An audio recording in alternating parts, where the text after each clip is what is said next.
let's move on to the cholesterol disorders, the homozygous familial hypercholesterolemia, which is again 1 in a million prevalence in most of the Western population.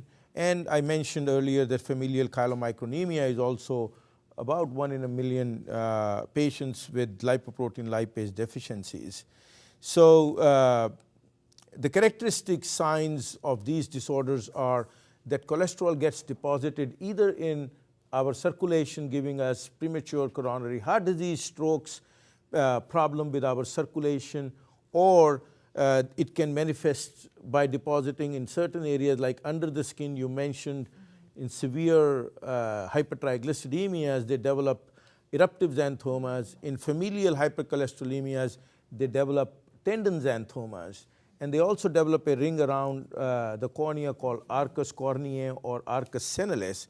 So that's how these patients manifest, and they also manifest during early childhood with when the pediatricians see xanthomas developing in them, and you do a lipid and lipoprotein profile, you measure their cholesterol, triglycerides and HDL cholesterol, you find that these patients have like 8 to 10 times higher levels of LDL cholesterol compared to a normal subject.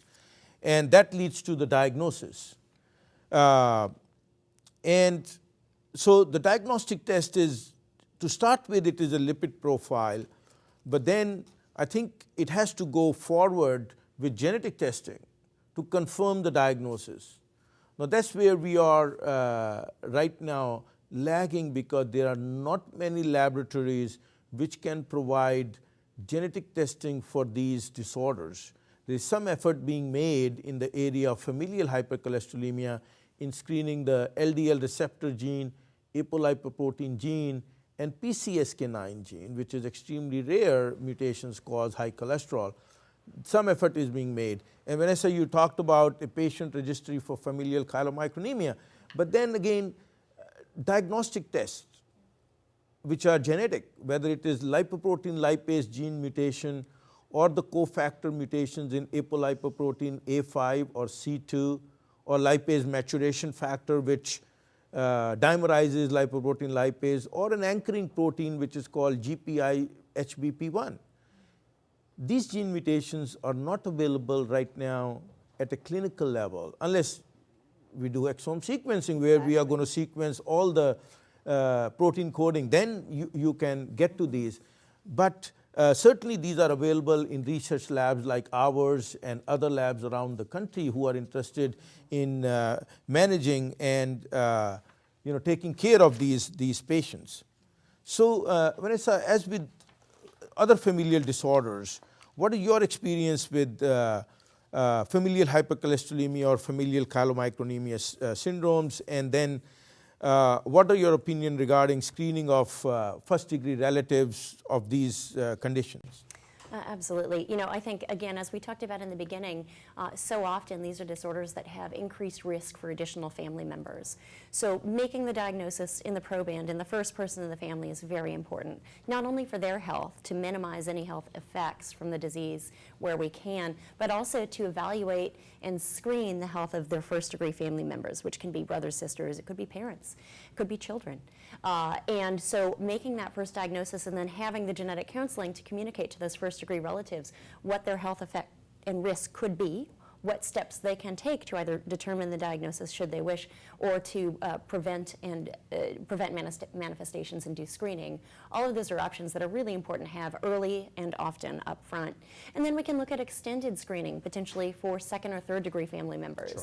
There's new initiatives and screening pathways to really raise that awareness, to understand that it's not just the first degree family member, but for some of these conditions, there can be increased health effects and health risk in additional family members, aunts, uncles, and cousins, as I had mentioned before. So there's certainly a role for that as well. Identifying who those first-degree family members are is important, so we know who the rest of the family members are at risk.